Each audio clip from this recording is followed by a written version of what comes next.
Assalamualaikum warahmatullahi wabarakatuh. Kembali lagi bersama saya di channel Pusaka Madura. Jadi di kesempatan kali ini kita ada beberapa pusaka yang akan kita maharkan ya. Ada dari pusaka yang di bawah 1 juta, juga ada yang 2 juta. Jadi relatif lah ya. Sebelum lanjut ke videonya, buat teman-teman yang baru nemuin channel ini, jangan lupa di subscribe, like, dan juga share-nya agar tidak ketinggalan video terbaru dari channel ini ya. Oke, mari kita lanjut ke pusakanya. Di pusaka yang pertama kita ada di pusaka keris. Orangkaknya itu seperti ini ya, tapi ini masih harus di setel lagi ya. Ini besok saya setelkan, kalau termahar besok saya langsung setelkan ini ya, karena dapatnya dari lokasi itu gak ada warangganya. Terus kebetulan ada warangga anggur, saya kasih warangga.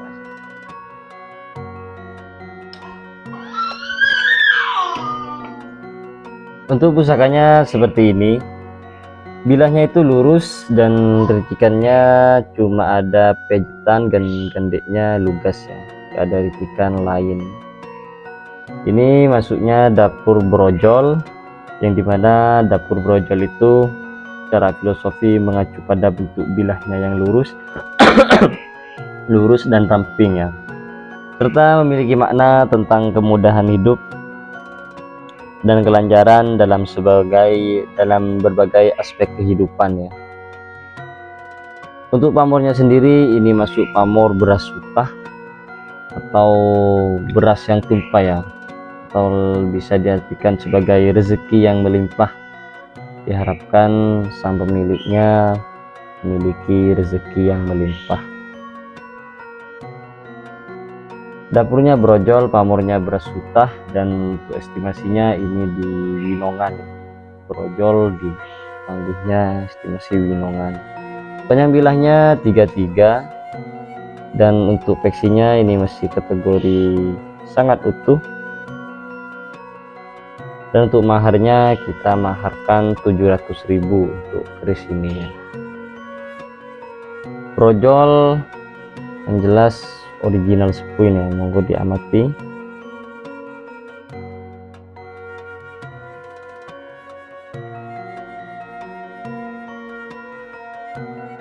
Brojol pamor beras sutah dan tangguhnya estimasi Winongan, maharnya 700.000.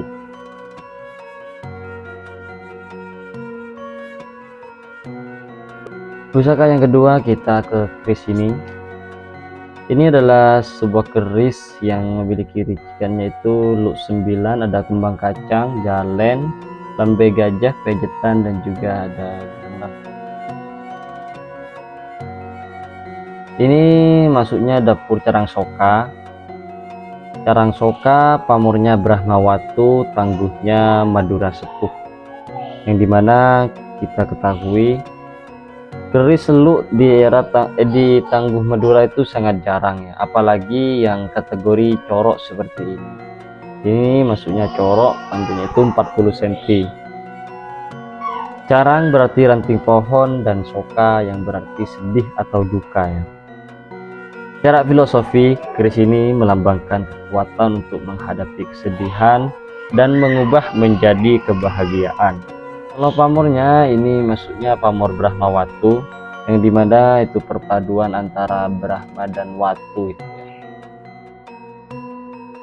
Brahma itu melambangkan kekuatan penciptaan, kebijaksanaan, dan kemampuan untuk melalui hal baru.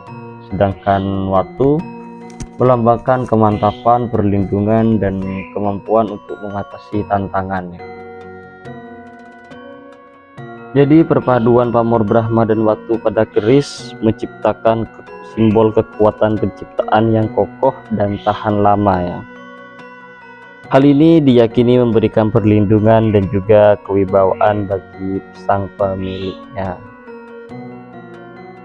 Untuk maharnya, keris ini saya maharkan cukup terjangkau ya, Ini maharnya hanya di 1.750.000 untuk keris ini. Untuk pusaka yang berikutnya kita ada di pusaka ini. Tandangannya itu seperti ini. Warangkanya udah dipoles, jadi cakep ya. Kalau nggak salah ini kayunya kayu kemuning berut ini kalau nggak salah. Sedangkan untuk dedernya ini dari marmer, agak unik ya. Baru sekarang nemuin deder bahannya dari marmer. Kayak gak ada kayu gitu ya. Dedernya dari marmer dan batu, dan dihiasi dengan batu virus Persia ini ya. Nah, tuh virus Persia serat emas. Untuk bilahnya sendiri seperti ini.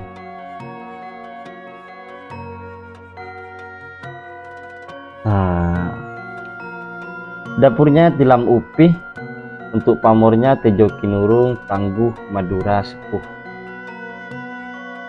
Jadi tilam upih itu yang berarti sebuah tikar daun,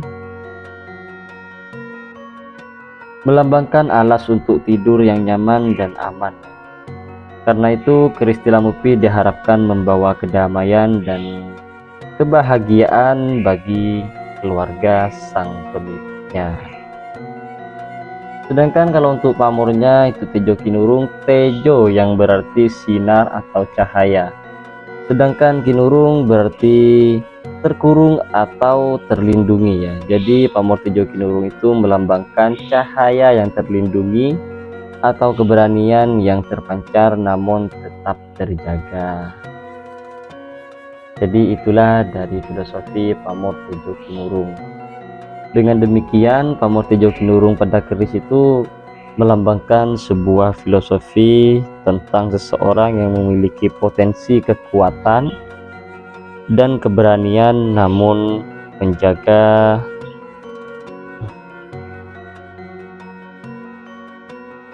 Dengan demikian, pamor tejo kinurung pada keris itu mengandung filosofi tentang seorang yang memiliki potensi kekuatan dan keberanian, namun mampu menjaga dan mengendalikannya dengan bijaksana ya.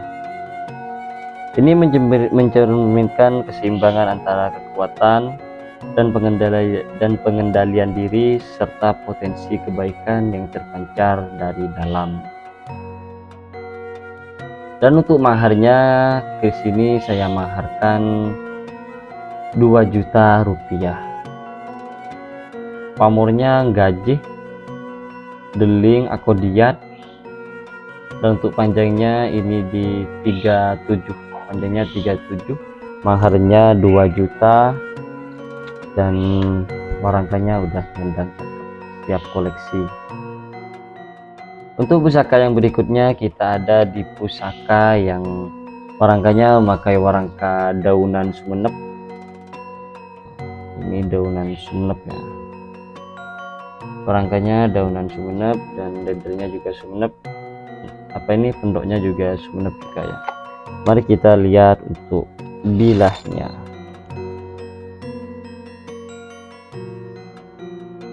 Bilahnya lurus, ada ricikannya hampir sama dengan brojol, cuma di sini ya agak beda di sini. Jadi ini maksudnya kalau saya pulang geni lurus. Pulang geni lurus itu memiliki tuah untuk meningkatkan kewibawaan, meningkatkan karisma dan untuk tolak bala ya.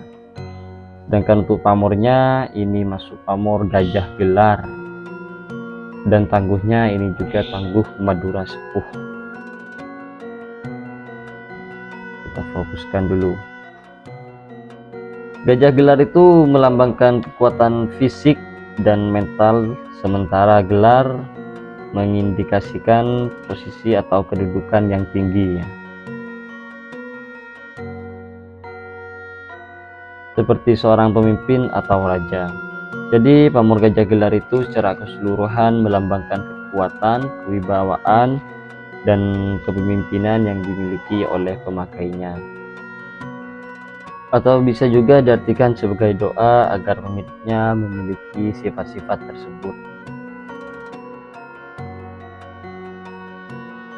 Ini panjang bilahnya di 38, Dan apa itu ya, dan untuk maharnya kita ini maharkan di 2.250.000. Kualitas besinya sangat bagus, pelorok bajanya kelihatan jelas, tempaannya matang padat ini ya, jadi sangat layak dijadikan sebuah koleksi atau ageman pribadi. Ini sangat cocok diagem oleh para abdi negara atau ya seperti itulah. Kita lanjut ke pusaka yang terakhir ya. Yang terakhir ada di tombak. Nah, kita ada di tombak. Ini adalah tombaknya dengan warangka seken yang terbilang istimewa. Warangkanya sken, dan untuk bilahnya itu seperti ini. Ini adalah dapur Ronandong ini ya, maksudnya dapur Ronandong. Dan untuk pamornya masuk pamor tambal jimat atau ceplok bendera. Dan yang sini ada pamor ujung gunungnya juga ini. Nah, kita fokuskan dulu. Kalau pamor tambal jimat itu kan diyakini memiliki tuah untuk menutupi keburukan, kekurangan, kelemahan, dan kesalahan pemiliknya, baik dalam kehidupan sosial maupun secara materi. Sedangkan yang dibaliknya ini ada pamor ujung gunungnya, yang dimana pamor ujung gunung itu diyakini akan kekuatannya, ketangguhan, dan juga perlindungannya. Biasanya ini diincar sama orang-orang yang udah punya pangkat seperti ini. Dan di bawah ini ada pamor pungkumnya juga, yang dimana pamor pungkum itu dipercaya untuk bisa membungkam lawan bicara kita. Panjang bilahnya ini di 21 cm, dan peksinya juga masih kategori sangat utuh, besinya juga pulen. Ini panjang peksinya 13 cm, tangguhnya era Mojopahit, dan pamornya ini nyekrak ya, kayak nyekrak gitu, deling. Besinya juga pulen, bagus. Ini kategori pamor-pamor miring udah ini. Untuk maharnya saya juga maharkan dengan mahar-mahar yang terbilang cukup terjangkau ya. Untuk kelas pamor ceplok bendera, dan juga ada pamor ujung gunungnya. Ini saya maharkan dengan mahar yang cukup terjangkau. Maharnya itu 2 juta rupiah. 2 juta rupiah. Para teman-teman yang ingin mempunyai pamor miring dan apa itu pusakanya masih kategori sangat utuh, kategori utuh, sepuh ya. Mungkin cukup sekian dulu dari video kali ini. Kalau ada kesalahan mohon maaf. Assalamualaikum warahmatullahi wabarakatuh.